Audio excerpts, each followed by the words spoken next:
Oke, baik semuanya, selamat pagi, sore, dan malam. Selamat datang di podcast Learning Modern Land. Dan tentunya ini adalah sesi kedua dari podcast kita.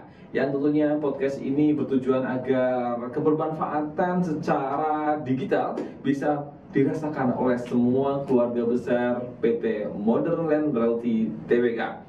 Dan hari ini spesial buat Anda, saya sudah hadirkan pembicara yang luar biasa yang tentunya akan membahas tentang suatu hal yang fenomenal, yaitu tentang kreativitas. Dan sebelum itu saya akan perkenalkan pembicara kita hari ini. Ya, pembicaranya sangat muda, energik, dan sudah memberikan ilmunya, knowledge-nya, udah sharing ke beberapa perusahaan ternama di Indonesia. Di antaranya ada di Mandiri, ada di perusahaan bank-bank terkenal di Indonesia, dan juga ada perusahaan-perusahaan yang notabene kompetitor dari kita, Mas Ade ya. Sama-sama properti juga ada, inisialnya S ya. Ya. Langsung saja kita kenalkan, ada Coach Ade atau bisa dipanggil Mas Ade. Halo Mas Ade, gimana kabar? Halo, kabar baik, alhamdulillah. Baik. Ya, dan thank you banget Mas Ade karena di sesi kedua kali ini Mas Ade berkenan untuk menjadi pembicara kami dan sharing terhadap sahabat modern yang ada di seluruh Jabodetabek. Ya, oke, baik. Dan temanya hari ini Mas Ade membahas tentang kreatif. Kreatif itu kan hal yang unik Mas Ade ya. Betul. Apalagi kalau misalkan kita melihat bahwa banyak orang yang mempunyai pendapat bahwa kreatif itu adalah suatu anugerah, dan padahal ada juga yang menyampaikan bahwa kreativitas itu adalah suatu hal skill yang diasah. Wah, nih baik.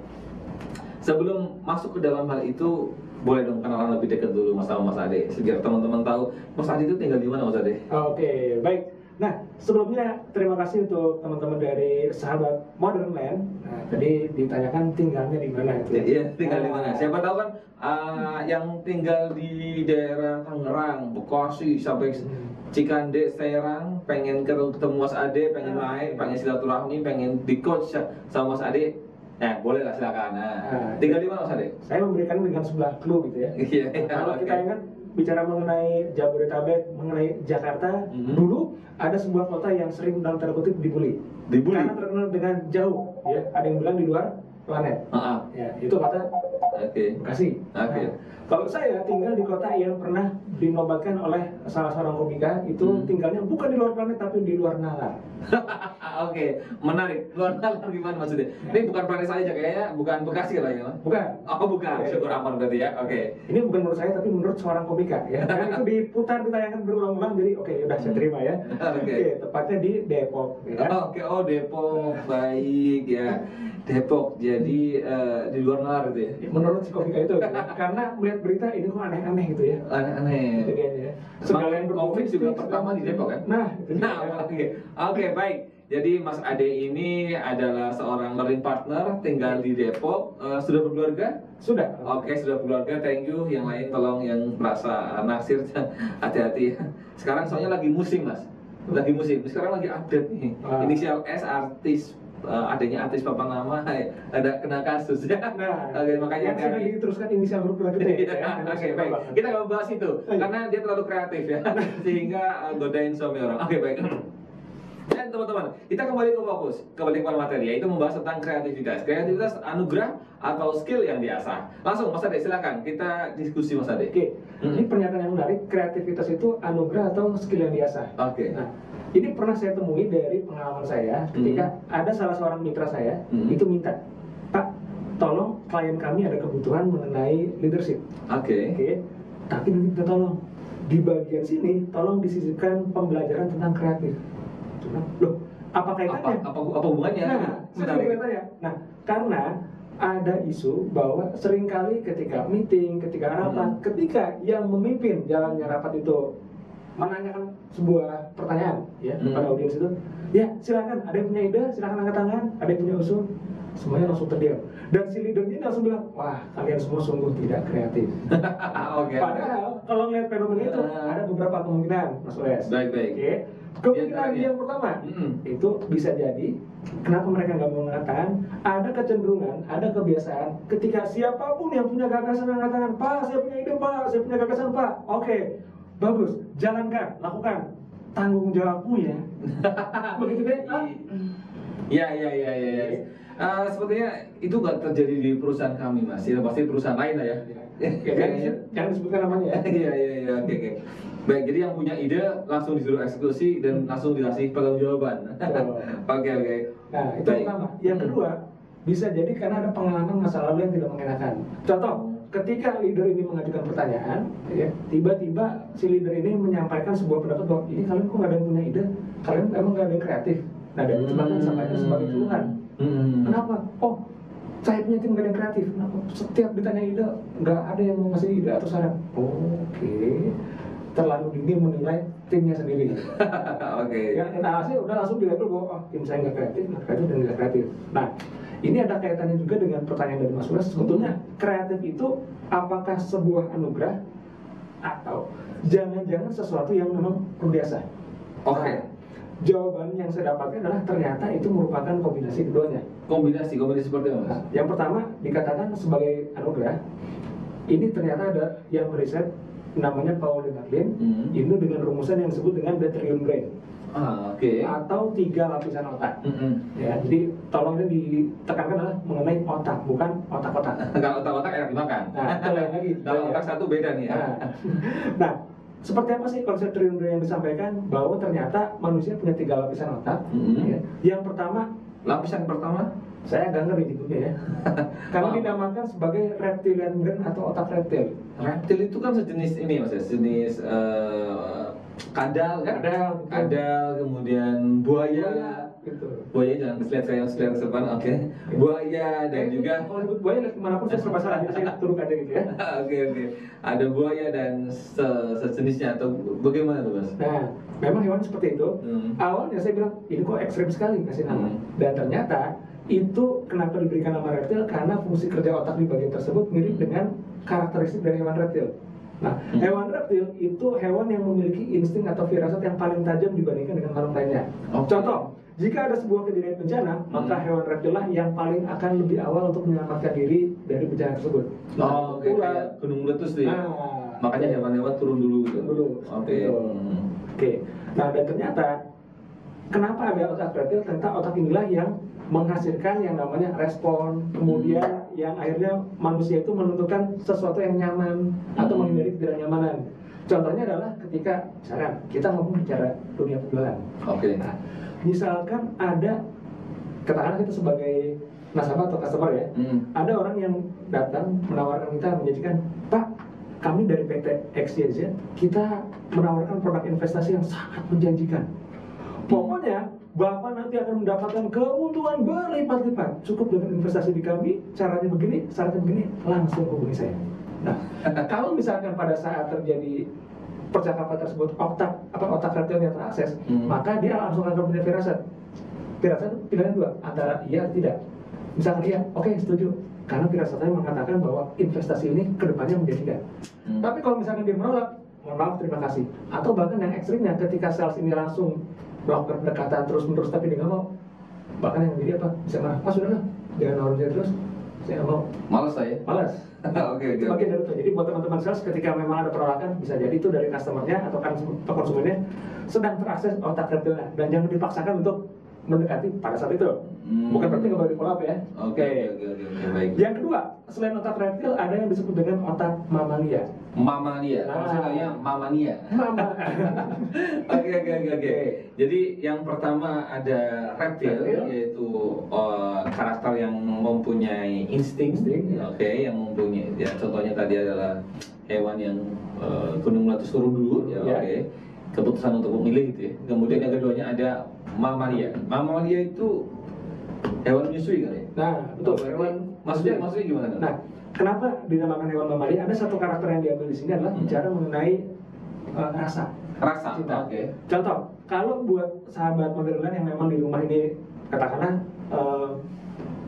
memelihara anabul gitu ya, istilahnya kalau yang sekarang kucing atau anjing gitu ya, itu boleh dikatakan hewan mamalia termasuk kategori hewan yang kalau misalkan dia itu dengan anaknya ngomong banget, dan hampir jarang kita mendengar kasus ada hewan mamalia itu memangsa anaknya Anaknya sendiri. sendiri. Nah, kecuali saya pernah dapatkan kucing. Jadi memang ini buat teman-teman yang memang baru memelihara nabul dan memang ada kucing betina yang baru melahirkan. Saran saya ketika ada anak-anaknya itu, anak-anaknya agar diamankan karena berpotensi dimangsa oleh kucing dewasa lainnya. Nah, tapi yang mangsa kucing lain bukan induknya. Oke. Nah, perumpamaan kedua adalah kalau kita lihat hewan yang ada di sirkus atau di kebun binatang seperti singa, harimau, itu tetap mereka itu akan bisa menuruti pawangnya. Dan bahkan kalau misalkan kita cari di sosial media, entah itu di YouTube, di Google, itu ada kisah di mana singa yang memang dirawat sejak kecil oleh seorang penyayang binatang, penyayang satwa, itu ketika dilepaskan ke hutan, berapa tahun kemudian ketika ketemu kembali, itu Masih. terjadi apa? Dia masih mengingatnya. Nah, terlepas ini kalau mau di sini, jadi kreativitas agak bicara mengenai flora dan fauna gitu ya. Ini Saya ada kawan ini, kebun binatang gitu ya. ya, Ya.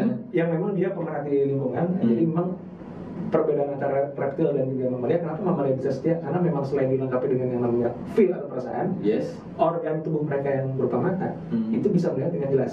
Jadi, oh tahu ini tuan saya, ini bukan. Sementara kalau hewan reptil itu, kalau bahasa dia itu hewannya itu matanya merupakan mata seperti inframerah. Nah sama kayak kalau lihat kita kamera CCTV itu kan hanya hitam dan putih. Hitam putih doang. Dan dia nggak bisa membedakan ini majikan saya bukan ya.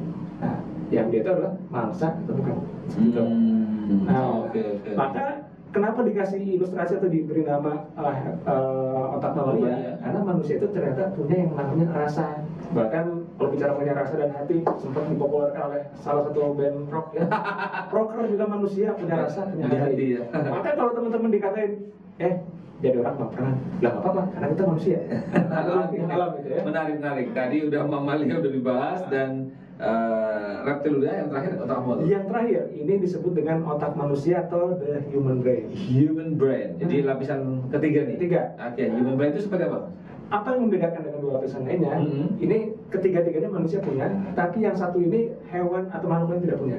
Yaitu human brain adalah otak yang membuat manusia akhirnya memiliki kemampuan berkreasi, berkarya, bisa melihat jangka panjang. Itu sebabnya manusia bisa membuat yang namanya visi, entah itu katakanlah, wah kalau zaman sekarang kayak buat visi 10 tahun kejauhan, setahun kurang lebih, ya memang bisa buat jangka panjang dan punya daya cipta atau daya kreasi. Nah, kalau saya sandingkan dengan yang tadi ya, ilustrasi otak mamalia atau hewan mamalia, namanya harimau, singa, oleh pawangnya, oleh perawatnya, itu dikasih makan daging, bentuknya gitu-gitu dari hari ke hari dan tahun ke tahun, itu akan dimakan aja. Tapi kita bayangkan mas, misalkan kita nerima menu, misalkan bahan dasar daging, di hari yang sama, sehari makan 3 kali, plus selama, nggak usah jadi, satu pekan berturut-turut aja, makannya daging, direndam terus. Awal-awal enak, lama-lama gumoh. Ini nggak ada menu lain. Dan itu sebabnya kreativitas paling sederhana. Misalkan kita lihat, oh Indonesia ini kaya dengan menu dan kuliner yang beragam, walaupun bisa jadi bahan dasarnya sama. Setuju. Paling simpel itu. Analogi bahwa apakah itu sebuah anugerah? Iya. Jadi kreativitas merupakan anugerah. Nah, tapi yang digarisbawahi yang tadi Mas Uwe sampaikan, apakah itu sesuatu yang biasa? Tentu saja iya.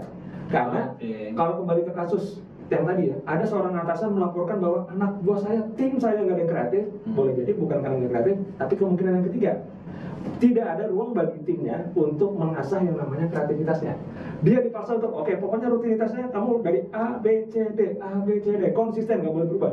Nah, itu yang akhirnya malah mengumpulkan. Berarti ada faktor lingkungan juga mempengaruhi. Betul. Karena setiap orang itu berperilaku kreatif atau enggak ya mas ya? Betul. Oke, baik.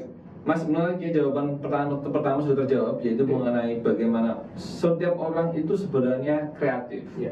Bahkan 3 lapisan otak pun setiap orang dimiliki sama bentuknya, ya kan? Ya. Dan polanya juga sama. Ya. Jadi setiap orang ditakdirkan untuk bisa dan mampu untuk berperilaku kreatif. Ya. Dan satunya lagi bahwa skill itu diasah atau enggak tergantung dari lingkungannya. Betul. Apakah lingkungan mendukung untuk dia berperilaku kreatif atau enggak? Iya. Begitu mas ya? Seperti itu. Setuju ya? Oke, baik. Thank you mas. Dan selanjutnya mas, kalau misalkan mengenai tentang kreativitas, apa sih poin-poin yang penting yang bisa orang lakukan untuk menjadi pribadi yang kreatif? Oke. Nah, kalau untuk menjadi pribadi yang kreatif, saya teringat dengan sebuah pernyataan ya, yang ini datangnya dari seorang pembuat film dari Kanada, dan dia juga seorang pembicara di TED Talk namanya Kirby Ferguson. Nah, beliau bilang begini, sebetulnya yang namanya kreatif itu datangnya dari pertama copying atau mengcopy. Mengcopy. Oke, bukan kopi maksudnya. sama api ya. Oke. Oke. Tapi Mengcopy atau menduplikasi ya. Duplikasi. Kemudian yang berikutnya adalah dia katakan transforming atau mentransformasi atau mengubah bentuk maupun polanya. Ya. Dan yang ketiga selain dari mengcopy, mentransformasi, berikutnya adalah mengkombinasikan beberapa aspek atau beberapa hal. Menggabungkan. Oke. Jadi kreativitas itu bisa juga dari copy, Ya. dari mengubah, edit, ya. ataupun menggabungkan. Oke, baik. Sekaligus pernyataan itu menjawab asumsi atau pendapat bahwa loh, kreatif katanya menghasilkan sesuatu yang baru. Oke, kalau era sekitar tahun-tahun dulu mungkin ya banyak penemuan-penemuan yang didapatkan ya, seperti satu nama katakanlah yang sangat legendaris, Thomas Alva Edison, Alexander Graham Bell yang menemukan sebuah benda yang sekarang tidak bisa lepas dari kita, ya, dan lain-lain segala macam, kan era dulu. Tapi sekarang kayaknya untuk menciptakan yang baru nggak mungkin deh. Nah, tapi unsur kebaruan yang dimaksud itu justru lahir dari apa? Dari yang namanya mengcopy, kemudian mengubah, dan juga mengkombinasikan. Seperti itu. Nah, yang sederhana adalah yang dilakukan oleh teman-teman yang bermusik. Ya, kita mungkin pernah mendengar ada musik yang memang sifatnya itu original. Original itu bisa dikatakan sebagai yang pertama membawakan atau mempopulerkan. Atau yang kedua, karena sekarang era itu ada yang disebut dengan the cover version.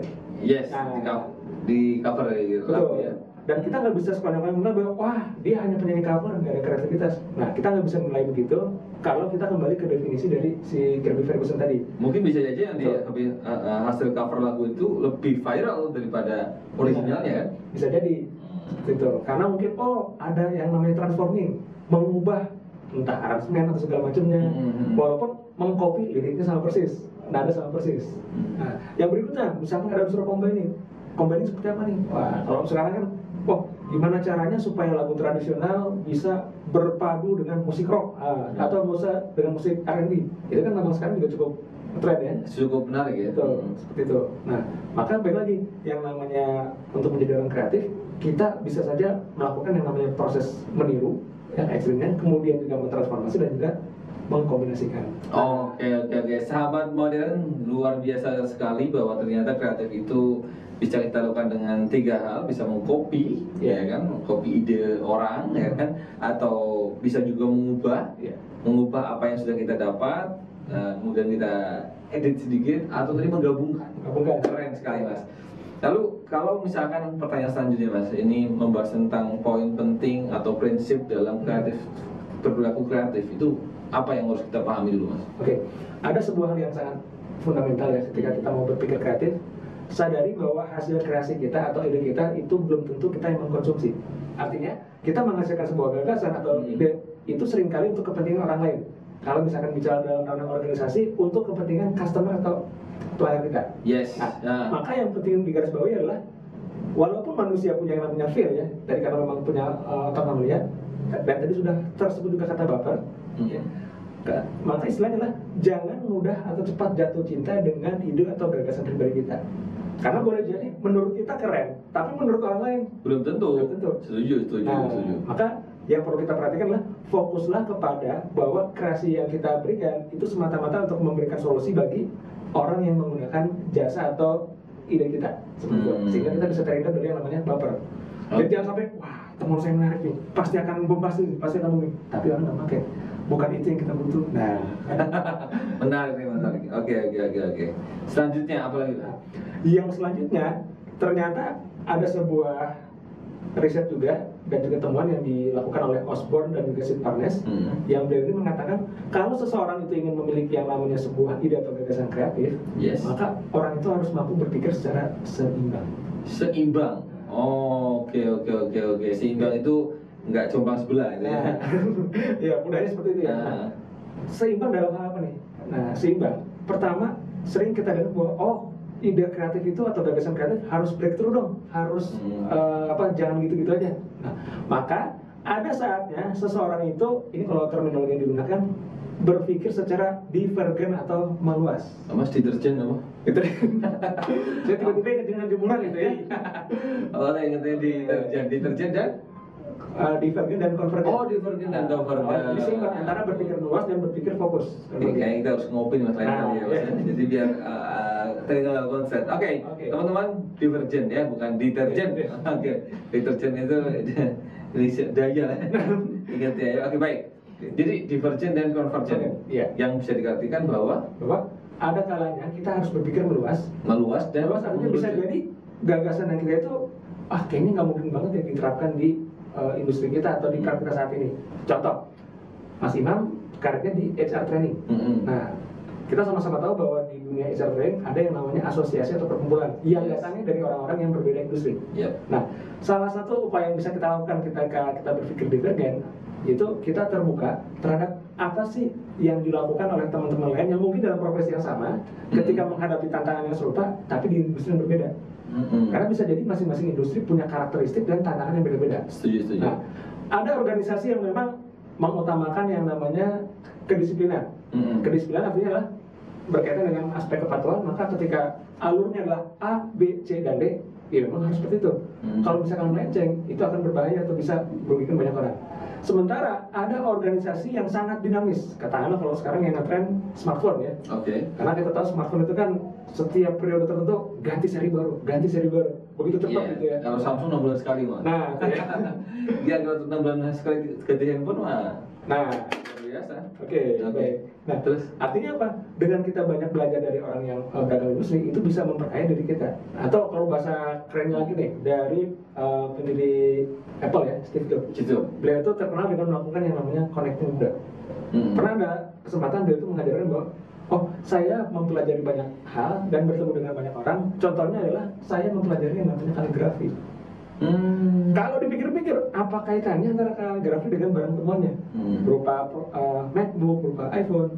Dan ternyata ada sebuah pernyataan juga, kalau seandainya dia dulu nggak ngambil kelas kaligrafi, maka MacBook itu tidak akan tercipta font yang sedemikian indah. Gitu. Yang artinya, yuk sama-sama kita berpikir divergen atau meluas, yang bisa jadi itu nanti bisa kita aplikasikan nanti ke sekarang, atau bisa juga kita terapkan sekarang, tapi ada bahasanya polesan atau sentuhan yang berbeda. Wow. Itu yang dibutuhkan berpikir divergen. Nah, tapi balik lagi, ada juga kita harus berpikir konvergen. Untuk apa? Supaya solusi yang kita berikan itu tidak betul-betul melebar. Jadi misalnya ada orang yang memang minta menunya misalkan nasi padang, tapi kita nasinya gudeg. Ya. Walaupun sama-sama itu terbaik di kotanya, tapi hanya nyambung mas. Nah, gitu ya. Seperti itu. Menarik. Konvergen, divergen, terus apa lagi mas? Oke. Seimbang, terus apa lagi? Seimbang. Jadi yang pertama adalah jangan mudah jatuh cinta dengan hasil kreasi. Oke. Kedua itu adalah berpikir seimbang antara konvergen dan divergen. Divergen. Nah, yang berikutnya adalah seringkali yang namanya kreativitas atau kreasi datang dari sebuah hal yang mengerikan, menakutkan dan bahkan menyebalkan, yaitu masalah. Wah, ini saya kalau ngomongin masalah saya ingat Pegadaian. Karena solusi mengatasi masalah adalah Masalah. bukan malah nambah masalah ya. Oke. Oke. Nah, Masalah itu gimana maksudnya mas? Kok ada masalah berhubungan atau berkorelasi dengan kreativitas? Nah, kenapa berhubungan dengan kreativitas? Nah, contoh, ini masalah yang kita temui dalam kehidupan sehari-hari yang bekerja di ibu kota. Nah, ketika kita berangkat, kita tahu bahwa saya sudah menakar perjalanan yang ditempuh adalah 1 jam. Tiba-tiba di jalan ada hal yang tidak kita duga terjadi, Macet, atau banjir. apapun gitu ya. Nah, karena pengertian masalah adalah ketika tidak sesuai antara harapan dan realita. Karena ada orang yang memang mungkin sering mendengarkan motivator dan terlalu sugesti, ada masalah, tidak ada masalah. Dalam kamu saya tidak ada masalah. Maka sebetulnya ada gitu. Hanya dia menempatkan yang harusnya di ranah teknis tapi ke ranah mindset gitu ya. Nah, justru dengan tantangan itu manusia itu secara sengaja ya, secara dipaksa akan terasa kreativitasnya. Contoh, kalau tadi Mas Imam atau Mas Bro sampaikan, ada macet. Secara sengaja itu akan terpicu gimana caranya supaya saya bisa keluar dari kemacetan ini. Apakah saya parkir kendaraan, saya cari kendaraan umum, atau yang berikutnya ini mungkin ada sedikit unsur kepasrahan, udah kita menikmati aja gimana kita macet karena nggak mungkin. Tapi yang dilakukan apa? Saya menghubungi orang-orang di kantor bahwa saya ada macet, ada lambat. Atau bisa juga yang lainnya. Oke, apa yang bisa dilakukan ya? Gini deh, karena macetnya parah, izin saya WFC, work from car. Nah, saya buka laptop melakukan sesuatu yang bisa dikerjakan. Kalau saya WFC-nya work from coffee atau cafe ya. Oke. Nah itu ya. Iya. Oke. Jadi contoh yang sangat mudah diterima juga buat teman-teman.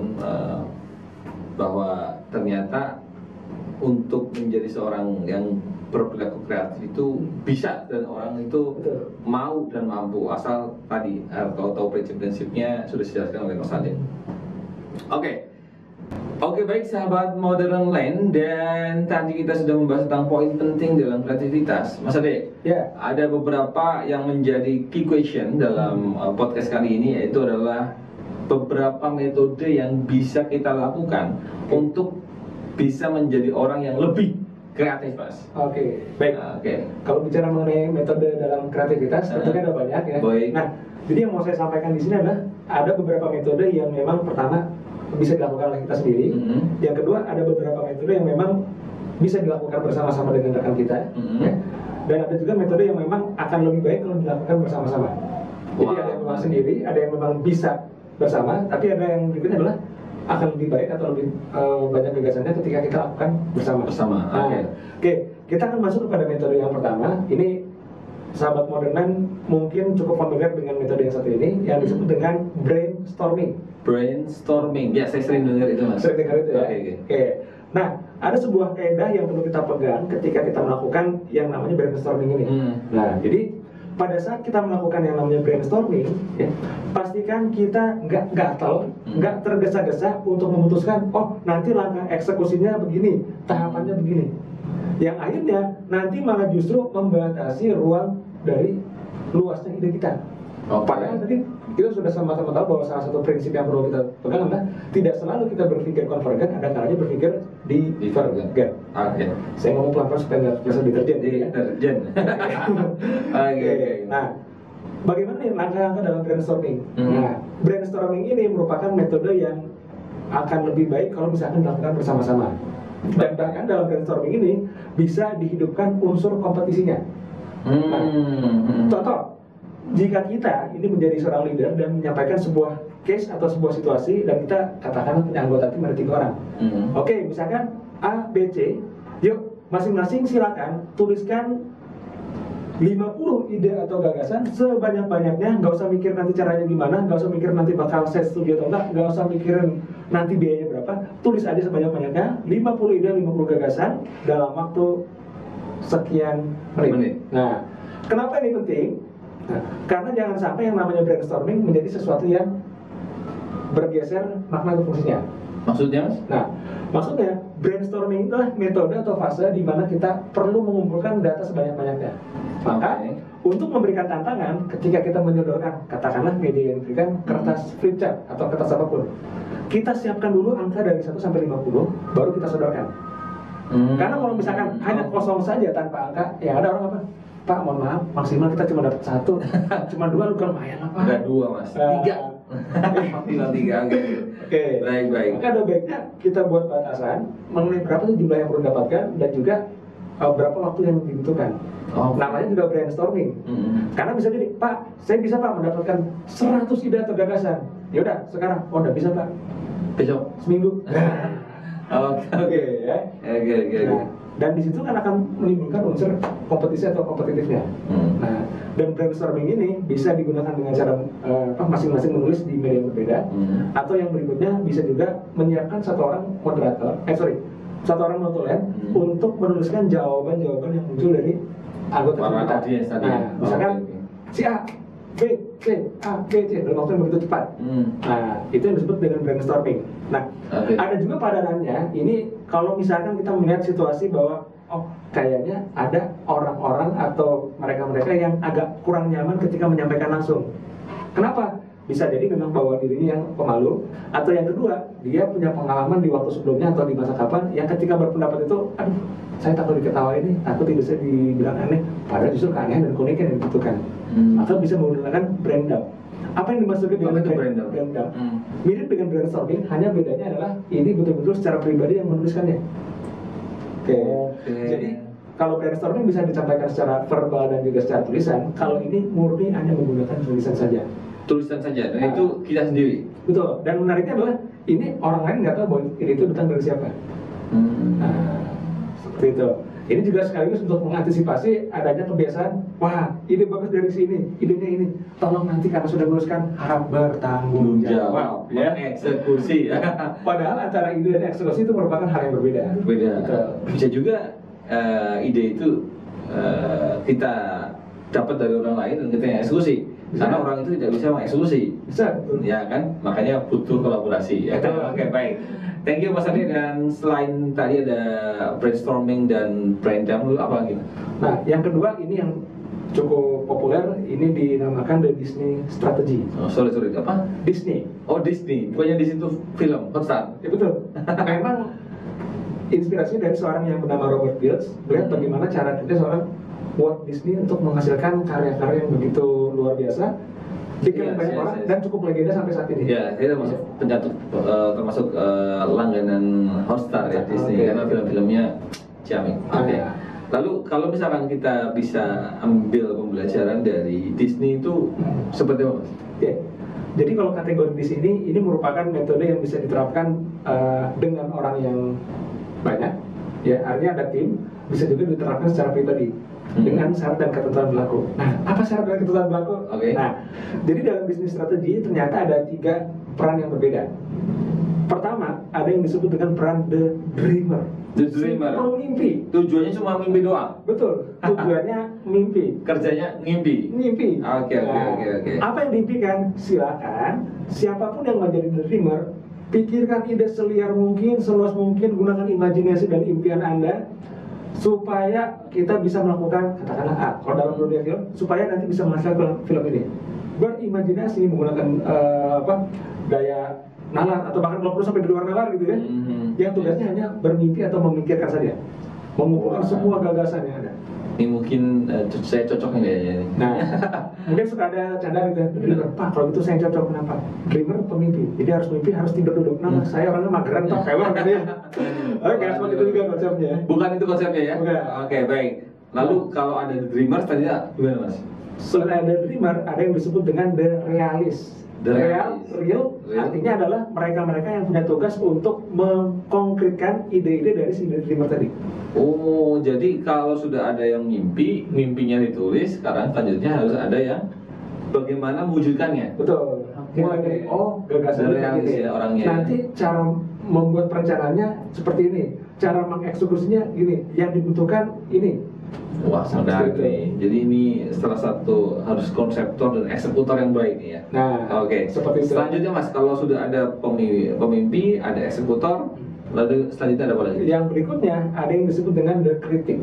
The critic. Nah. Oke, jadi ini tugasnya ngeritik doang apa kayak Betul. Tugasnya adalah mengkritisi. Kayak anggota pemerintah negara Konoha. Negara Konoha ya. Konoha, ya. Oke. Tugasnya adalah mengkritisi. Apa yang dikritisi? Yang pertama, tentunya yang dikritisi adalah hasil perwujudan ide dari si The Dreamer ke serialis. Bisa saja dikritisi lah, kayaknya ini merupakan ide yang tidak dapat diterapkan di bidang ini. Kayaknya ini terlalu memakan budget yang sangat besar deh. Ini kemungkinan besar justru tidak akan diterima oleh pasar. Contohnya seperti itu. Jadi itu penting juga ya. Penting dalam suatu membuat sebuah kreativitas. Iya. Ada orang yang mengkritisi ide itu tadi ya? Betul. Oke. Kalau 3 unsur ini udah cukup Mas atau sudah? Oke, jadi kalau diterapkan oleh Walt Disney memang 3 unsur ini. Oke. Nah, hanya tadi yang saya katakan, bisa saja kita menggunakan bisnis strategi ini dengan membaginya ke dalam 3 tim yang berbeda. Si A tugasnya sebagai dreamer, si B sebagai realis, dan si C sebagai si kritik. Nah, kalau misalkan ini bisa diterapkan, bisa jadi ini mereduksi atau mengurangi kebiasaan yang namanya siapa yang punya ide dia yang bertanggung jawab, maka dia mengeksekusi. Nah, tapi di sisi lain, bisa nggak dari bisnis strategi ini diterapkan secara individu? Bisa nggak Mas? Nah, ternyata bisa. Caranya? Bahkan ini kenapa dikasih nama The Walt Disney Strategy atau Disney Strategy? Itu pernah ada karyawannya menemukan ketika masuk ke ruangan Walt Disney, keluar lagi, masuk ke ruangan Walt Disney, keluar lagi, itu bilang begini, saya nggak akan pernah tahu Pak Walt atau Mr. Walt yang saya temui itu adalah seorang dreamer, seorang realis, atau seorang kritik. Nah, ketika berpikir, apakah iya satu orang bisa memerankan 3 peran yang berbeda? Ternyata kenapa dikasih nama Disney Strategy? Walt Disney, dia sendiri bisa. Gitu. Oke. Nah, apakah bisa? Tentu saja bisa, dan butuh, pertama butuh yang namanya kesabaran. Karena kadang-kadang kita kan udah punya ide bahwa oh ya nanti saya gagasannya gini, cara melakukannya begini, gitu. Tanpa melihat apa? Ya sudah deh, peran saya sekarang di sini, sekarang state saya harus penuhnya di sini. Ketika saya menjadi the realist, ya sudah, tugas kita adalah mengkonkretkan, jangan lagi membayangkan kedepannya begini. Sudah beda job lagi ya. Sudah beda job gitu ya. Jadi kalau bahasa kasarnya lah, jangan ngambil job orang gitu ya. Oke Mas Ade, menarik banget bahwa tadi kita beberapa metode. Yang pertama adalah brainstorm, brain dump, and then metode kedua adalah strategi Disney. Wah, saya baru tahu nih ada strategi Disney. Nah, apakah di ketiga akan ada strategi Netflix? Atau ada video atau apa Mas? Nah, sayangnya ketiga tidak berhubungan dengan nama-nama itu ya. Oh, enggak ada. Yang ketiga ini ada akronimnya, tapi justru yang ketiga ini yang uniknya adalah ini sesuatu yang secara saya sendiri, secara nggak sadar, oh banyak yang menerapkan ini. Oke, berarti ini paling populer nih. Boleh dikatakan bukan paling populer, tapi secara tidak sadar, oh ini berkaitan dengan kesadaran kita dan sebetulnya kita bisa melihat, oh jangan-jangan ini hasil metode ini nih. Oke, penasaran nih Mas. Namanya apa nih Mas? Metodenya itu bernama Scamper. Nah, ini jadi singkatan dari huruf S, C, A, M, P, E, dan R. Oh, Scamper itu singkatan. Oke, ini scam biasa. Iya. Oke, scamper. Oke. Nah, tiga metode yang terakhir adalah scamper. Nah, S yang pertama. S itu singkatan dari substitute atau pengganti.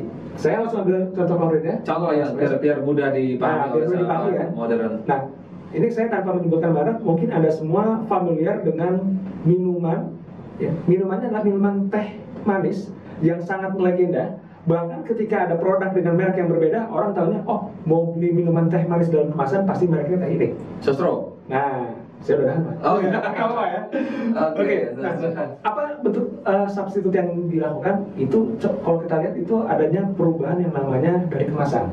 Dulu kita ingat kemasannya botol beling, bahkan kalau teman-teman kita yang belajar bela diri pencak silat sering digunakan atraksi gitu ya. Iya. Itu pecahin kaca. Pukul atas, pecah bawahnya. Iya. Apa yang disubstitusi kemasan berikutnya kita kenal ada juga yang kemasan kotak. Tapi yang menariknya belakangan ini, betul. Belakangan ini justru kemasannya botol tapi plastik. Apa keunggulannya? Keunggulannya adalah sensasi pegang botolnya dapat, tapi ketika kita minumnya merasa sudah cukup, tapi belum habis, bisa kita tutup, bisa kita buang lagi dan lebih ringan.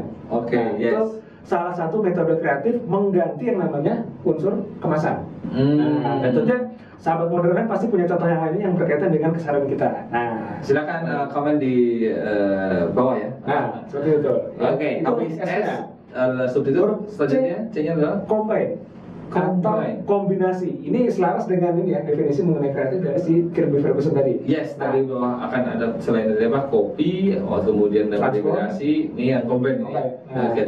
Apa bentuk kombinasi? Ini adalah kalau kita menyentuh benda yang dari bangun tidur sampai mau tidur lagi nggak lepas dari kita, itu adalah smartphone. Gadget.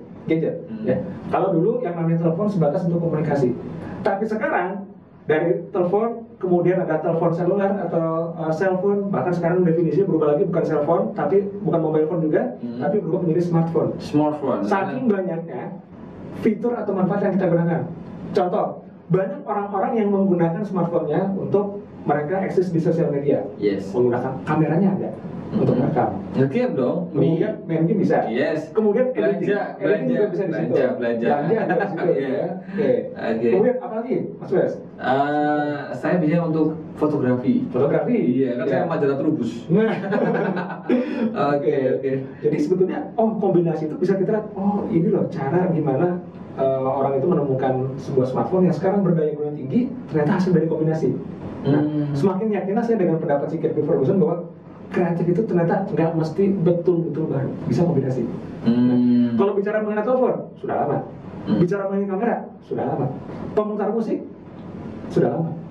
Kemudian untuk belanja, sudah lama juga sebetulnya. Berarti bisa juga kreativitas itu adalah menyatukan hal-hal menjadi satu atau lebih efisien ya? Betul. Lebih efektif.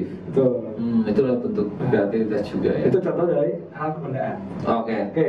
Berikutnya. SC udah, tinggal A. Ada. Adaptasi. Nah, ini merupakan, kalau mengambil contoh benda lagi adalah sesuatu yang tadinya diperuntukkan untuk apa, tapi sekarang bisa dimanfaatkan untuk hal yang berbeda. Saya tahu nih Mas. Apa? AC. AC.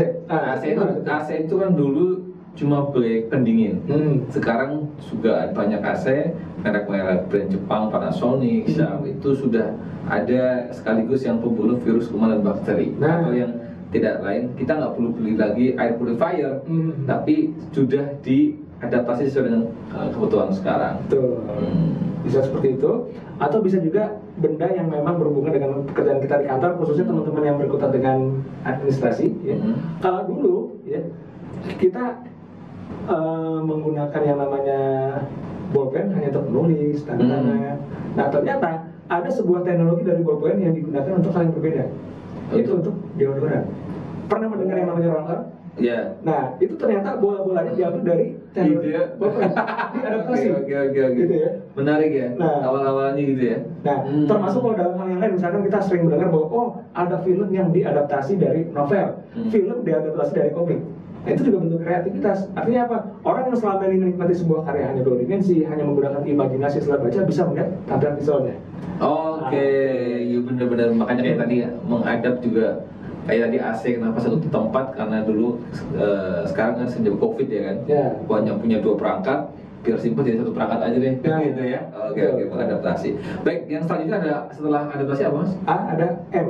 M Nah, M ini ada yang memaknai berbeda-beda. Ada yang memaknai modify, jadi selaras dengan pengertian transform. Ada yang berupa minimize atau maximize. Nah, ini kalau kembali ke produk minuman, kita sama-sama tahu ya, katakanlah air mineral apapun mereknya, itu kan kemasan beragam. Ya. Ada kemasan gelas, bahkan kalau naik pesawat kan kemasan gelas yang kecil gitu ya.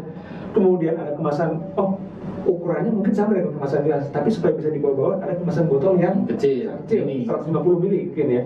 Ada juga yang kemasan galon, walaupun sampai sekarang kita belum temukan air mineral kemasan saset. belum. Itu mungkin kedepannya ada mas. Mungkin ada gitu ya. Kreativitas. Betul. Mungkin satu saset untuk mengandung zat tertentu yang sudah bisa menghilangkan dahaga kita ya. Oke, selanjutnya mas. Oke, selanjutnya ada yang disebut dengan P atau put to other use. Nah, ini memang sering berkaitan dengan hal di dalam rumah tangga. Contoh, ini yang fenomenal pada saat lebaran. Oke. Kita membeli biskuit dengan merek tertentu, kadang-kadang wah hati-hati lebaran, ya kalengnya biskuit isinya adalah Rengginang. rengginang. Nah, sebetulnya Saya tahu itu. betul ya. Itu di kaleng itu yang pasti janda mas. Karena suaminya nggak ada. Nggak ada gitu ya. Oke. Oke, nah sebetulnya ini yang memang berkaitan dalam kesadaran kita. Atau bahkan kalau dulu, misalkan kita membeli minuman sirup dalam kemasan botol, ketika sirupnya sudah habis, apa yang dilakukan? Digunakan untuk mengisi air putih. Yes. Ditaruh di lemari es, itu yang juga sering digunakan. Jadi P ini adalah put other use, mengambil satu benda yang tadinya fungsinya apa, berubah menjadi apa. Itu juga salah satu metode untuk berkreativitas. Betul. Misalkan Betul. kayak aqua nggak kepake, dipotong buat jadi pot. Nah, bisa. Jadi contoh yang lain ya kan? Nah, contoh berikutnya ekstrim adalah yang dijadikan bisnis bangkai pesawat yang tidak digunakan Dibuat untuk restoran. Oke, itu ada di Bekasi tuh, di Sumarekon. Oke, selanjutnya mas ada yang disebut dengan selanjutnya ada yang disebut dengan eliminate atau menghapus.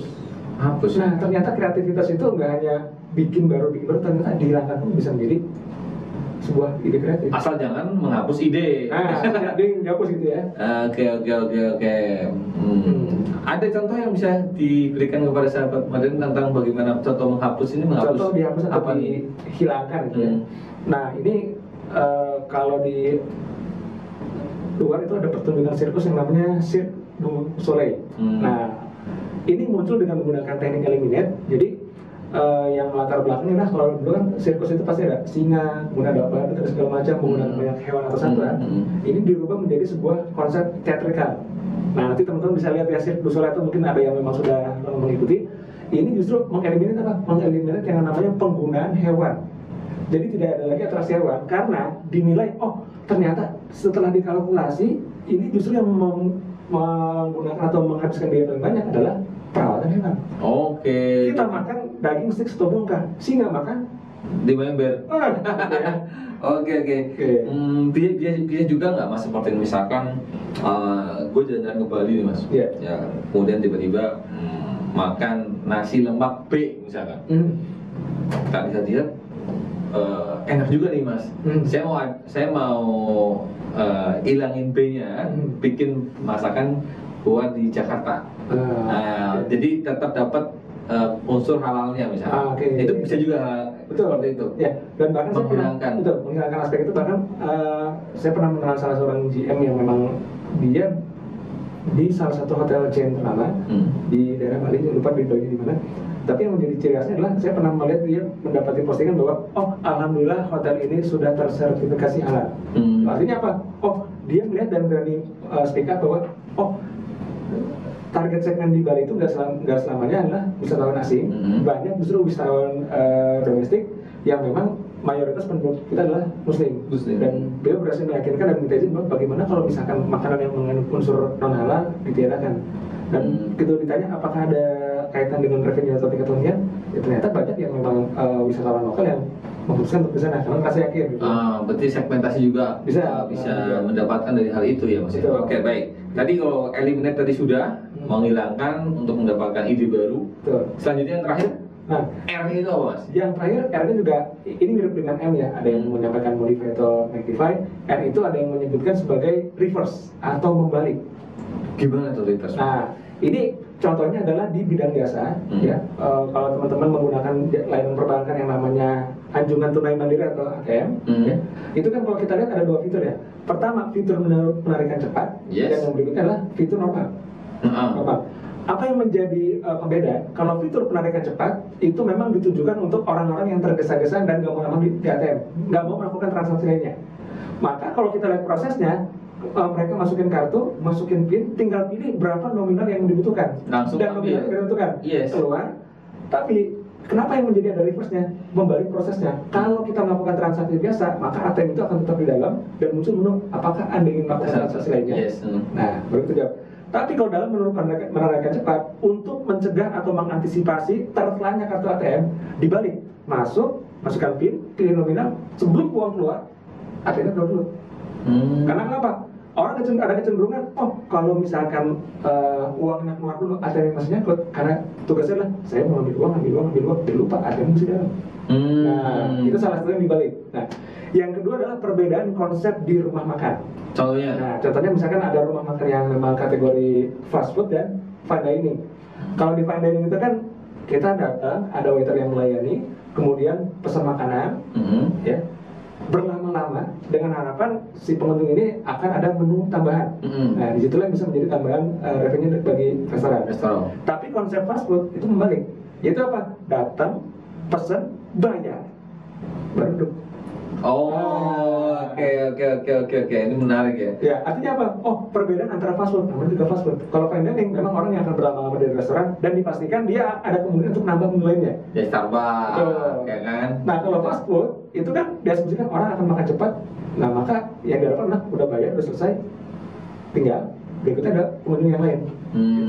Itu adalah satu bentuk contoh kreativitas ya, yang memang yang bisa kita ikuti atau tiru ya. Oke Mas, thank you banget, waktu yang sangat terbatas dan apa yang disampaikan Mas Adi ini daging semua teman-teman sahabat modern online. Thank you banget sudah stay tune di channel kami dan jangan lupa like dan subscribe dan share buat keluarga sahabat, semoga bisa bermanfaat. Dan untuk kreativitas Mas Adi mau ada speech penutup untuk teman-teman yang ada di sahabat modern online, silakan. Oke, baik. Sekali lagi, saya akan menyampaikan apa yang tadi di awal sudah disampaikan juga, yang menjadi pertanyaan pamungkas dari Mas Iwan di awal, bahwa sebetulnya kita semua ini tidak ada yang tidak kreatif, hanya boleh jadi kita belum mengasahnya, atau yang kedua, boleh jadi kita belum menemukan medan yang tepat untuk mengasah atau menguji kreativitas kita. Nah, dan yang terpenting, kreativitas atau gagasan kita itu adalah ditujukan untuk orang lain. Jadi ketika mereka menolak, ketika mereka mencemooh, jangan dianggap baper. Dan jangan memutuskan untuk menjadi pribadi yang kreatif. Teruslah berkarya, teruslah berkreasi. Karena dengan kita berkreasi dan kita mengoptimalkan kreativitas kita, berarti kita sudah mensyukuri nikmat dari Tuhan Yang Maha Kuasa. Oke, baik. Thank you banget Mas Ade dan sahabat modern. Jangan lupa kita ucapkan terima kasih berbicara. Oh, thank you Mas Ade. Sehat selalu Mas Ade. Jangan bosan-bosan untuk datang lagi kita, dan see you teman-teman. Keep learning and keep growing. Bye. Thank you Jis. Thank you. Iya. Otak juga ya.